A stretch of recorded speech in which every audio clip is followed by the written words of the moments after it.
Imagine mo gusto mo yumaman tas wala kang plano. You don't plan to fail. You just failed to plan. Bakit nga ba tayo tinatamad sa ating mga buhay? Tapusin niyo tong video na to kasi alam ko marami na naman ako may ituturo sa inyo. Mind shift na naman to, young bloods. Kasi alam ko minsan parang ginagawa niya naman yung lahat pero dumadating pa rin sa punto na parang nawawalan ka ng gana sa iyong buhay. My name is Jamie Libaray, isa po akong entrepreneur at meron na akong 4 na branch ng clothing shop dito sa Nueva Vizcaya. Tara, simulan na tayo. Bago tayo mag-start, young bloods, ito muna yung kwento. Many times sa buhay ko na way back, nag-start pa lang ako ng negosyo, talagang marami akong gustong i-mission accomplish. And yung good news naman doon, marami din ako na mission complete. Kaso sa dulo, kapag na-hit ko na yon or nag-goal ko na yon, biglang nawawalan naman ako ng gana. Parang tinatamad naman ako sa buhay. So bakit nga ba ganun? Talagang nag-start kami nung clothing shop namin dun sa maliit na shop na walang CR. Talagang porsigido kami nun. Ratatat talaga yung trabaho namin. Opening namin alas 8 hanggang minsan 10, 11, 12, ganyan open pa rin kami. Imagine that, ganun kami kagigil before. Tapos pag uuwi pa, ang dami pa namin gagawin, maghahanap ng content, magpo-post sa Facebook, magpipictorial sa bahay. Ang dami naming ginagawa. Simula nung December noon, pumaldo, ang daming tao, pinalahan kami. Noong 2021, December yon, January 2022, talagang paldo-paldo. And yung malupit na part nun, good news, naganap na rin kami ng mas malaking lilipatan talaga dati na shop. Yun na yung nakuha namin sa harapan ng McDo, doon kami nakalipat. Kaso may story pa yun eh. Hinahanap namin before is yung dun sa Venturina, sa tapat ng Petron before. Kaso ang binigay talaga ni Lord is yung sa harapan ng McDonald's. So eto na nga, yung nakuha namin yung shop na yun, so yun, excited kami, natrabaho namin, pinaganda namin interior, track light, salamin, sampayan, nag-opening kami, sobrang saya na naman ulit. And then, ito yung malupit na part. Nung natapos na lahat yon, parang nawalan naman ako ng gana. Alam mo yung, doon pa ako nagdalawang isip sa part na nakuha na namin yung isang bagay na yon. So, bakit nga ba ganun, young bloods? Yun yung isa ng mga dapat kailangan labanan nating mga negosyante, mga entrepreneur or mga nagsisimula. Huwag na huwag tayong makukontento. Kasi once na hit mo na yung goal mo, doon na mawawalan yung fire mo doon sa isang bagay. Pero feeling ko before, bakit parang tinatamad ako? Pero ang dami ko na mission complete nun ah. Sabay-sabay pa yun. Yun na yung nakuha namin yung mas magandang shop, potential na makapunta na ako ng Korea. Tapos parang nawalan akong gana. Nagigets yung point. So bakit nga ba ganon, young bloods? In the end, na-realize ko din pala na tao lang din pala ako. Na minsan napapagod din tayo. Kaya parang feeling nyo, gigil na gigil kayo sa trabaho nyo, ang dami yung na mission complete. Tapos biglang suddenly, biglang tatamarin ka na lang. Normal lang yung bloods na ganun kasi tao lang din tayo, need din natin mag-rest.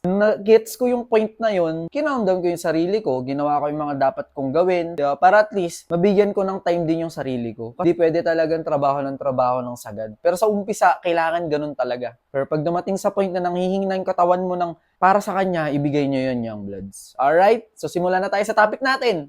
So ano nga ba yung mga dahilan bakit tinatamad tayo sa buhay? Alam yung parang dami mo namang gustong gawin pero parang hinihila ka pa rin ng kama. May ganung point sa buhay mo na gusto mo lang magpahinga. Don't worry, young bloods, di ka naman nag-iisa. Pero bakit nga ba tayo tinatamad? Tamad nga ba talaga tayo o may mas malalim lang talagang dahilan? Pero 'di ba, minsan parang sobrang sipag-sipag natin, pero one time din meron din yung parang wala ka ng gana sa mga bagay-bagay. Isa sa mga dahilan kung bakit tayo yung tinatamad sa buhay, na-overwhelm ka. Kasi sa sobrang dami mong gustong gawin, gusto mo mag-aral, gusto mo nagnegosyo, gusto mo maging superhero, kung ano pang gusto mong gawin. Pero sa sobrang dami, young bloods, wala ka namang nagagawa. Kasi bakit? Kasi na-overwhelm ka. Sobrang dami ng naiisip mo. Hindi mo na alam kung paano magsimula. Tandaan mo, young bloods, kung gusto mo makasimula ng isang bagay, dapat focus ka lang sa isa. Okay, next. Isa sa mga dahilan bakit tinatamad tayo sa buhay, kulang tayo sa motibasyon. Minsan sa buhay talaga, lagi tayong nakatingin sa Facebook, sa social media, TikTok, Instagram, Twitter. Tapos madali tayong nadi-discourage kasi sobrang dami nating nakikitang mga successful na mga bata dyan sa social media. So ikaw, naiinggit ka, nadi-discourage ka. Naiinggit ka kasi ang bilis ng progreso ng iba. Hindi mo nakita kung paano sila naghirap, paano sila napagod, paano sila umiyak. Hindi mo nakita yung mga yon. So ikaw, kino-compare mo agad yung sarili mo sa kanila, which is hindi naman talaga dapat. Kasi sa buhay, iba't iba tayo ng mga pagdadaanan. Yung goals nila, gusto mo maging goals mo din. So dun palang mali na. Kanya-kanya tayo ng goals sa buhay, young bloods. So pag ginol mo yung goal nila, matik, mahirapan ka kasi sila nakukuha na nila yun at tayo hindi pa. Alright? Okay, next. Isa sa mga dahilan kaya tinatamad tayo sa buhay, wala tayong clear goals. Imagine mo gusto mo yumaman tas wala kang plano. Eka nga nila eh, you don't plan to fail. You just failed to plan. So in short, magplano ka muna kasi gusto mo yumaman pero wala kang plano paano yumaman. Paano yun? Parang nagbabasketball tapos wala kang ring. Di ba parang tanga nun? So in short, mag-set ka ng goal para hindi ka tama din sa buhay. Kasi yung goal mo na yun, yung every umaga, yun yung magpapagising sa'yo, tatamarin ka, yun yung magre-remind sa'yo na kailangan mong trumabaho ngayon kasi kailangan mong tapusin or i-hit yung isang bagay na yun. Gets nyo? Okay, next. Isa sa mga dahilan kung bakit tayo tinatamad sa buhay, and isa din to sa mga pinagdadaanan ko recently, kailangan mo rin kasing magpahinga. Sometimes yung blood, sobrang sipag natin, sobrang gigil tayo, sobrang ratatat natin trumabaho, sobrang grabe tayo gumalaw. Pero one day parang gusto mo na lang wala kang gawin. Gusto mo na lang humilata na lang muna. Gusto mo na lang matulog na lang muna. Bakit ganun?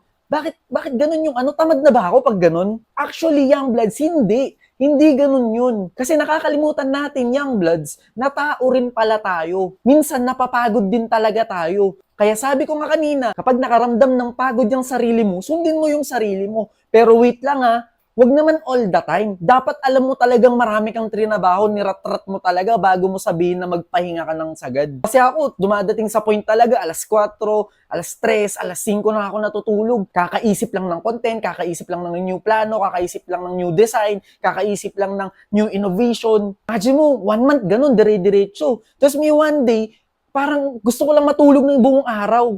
So mali ba yun? Actually, hindi yung bloods. Okay lang yun kasi tao lang din tayo. Need natin magpahinga. Di ba si God nga on Sunday nag-rest lang siya? How much more tayong mga tao? Hindi ba natin bibigay sa sarili yun? Yung Panginoon nga natin, ginawa yun eh. And isa din yun sa pinaka natutunan ko right now. Kapag talagang alam mo sa sarili mo na sinagad mo yung sarili mo, trinabaho mo lang sagad, rumatrat ka talaga, ang dami mong na-build na connections, business ventures. Kung nagawa mo naman lahat ng yun, bigyan mo din yung time yung sarili mo. Mag-book ka ng ticket, punta ka ibang bansa, punta ka ng beach, mag-enjoy ka, kung ano yung nagpapasayo, gawin mo rin yun. Pero disclaimer ha, dapat talagang may trinabaho ka. Pumulo ko yung sarili mo. Baka mamaya may konti ka lang ginawa, napahinga na lang ako eh. Pagod na kasi ako kasi puyat ako kagabi. Paano tayo asenso nun kung 1 day pa lang, 2 days, 3 days pa lang puyat ka or pagod ka, pahinga ka na agad? Diba? Kaya kailangan, sagadin mo rin yung sarili mo para dumating din sa point na pag hiningi na ng sarili mo ng time mo sa kanya, ibigay mo na rin. Alright? So bakit nga ba ginawa ko tong video na to, young bloods? To remind you, young bloods, na tao lang din tayong lahat. Hindi tayo robot na gusto mo 365 days ratatat ka talaga. May time talaga na kailangan mo magpahinga. May time talaga na kailangan mong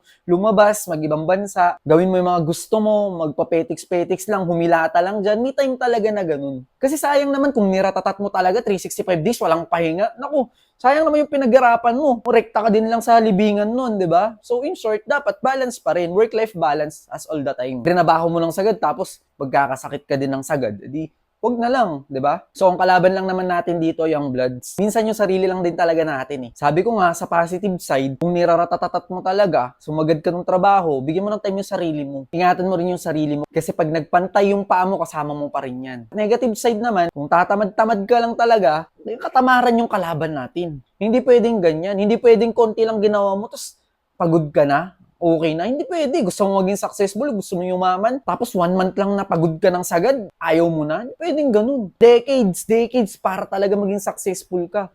Yung iba nga, 2 decades 20 years para lang talaga maging successful. So, bigyan mo ng matinding commitment. Kaya samahan nyo ako, young bloods, tulungan nyo ako, makagawa tayo ng mga ganitong content para at least kahit papano, may masharean tayo dyan sa labas. Na bata man yan, kesyo negosyante man yan, current na negosyante yan, nagsisimula man yan, ma-share natin na normal lang pala yung mga ganitong nangyayari sa buhay. Para at least kahit paano, makarelate din kayo. Kasi tandaan nyo, kahit konti lang tayo gumagawa ng ganito, nagsishare ng ganito, maniwala kayo, pag nagsama-sama tayo, sobrang big impact na yun sa buong mundo. Huwag kayong mag-alala, young bloods. Ganyan din naman ako before. Nung nagsimula ako sa ganitong negosyo, nagsisimula ako sa mga bagay-bagay, hindi ako perfect agad na sobrang sipag ko. Hindi ako perfect agad na sobrang grabe ako trumabaho. Hindi. Dumating din ako sa point na talagang tamad ako, batugan na ako. Alam ng parents ko yun, yung mga kapatid ko yan.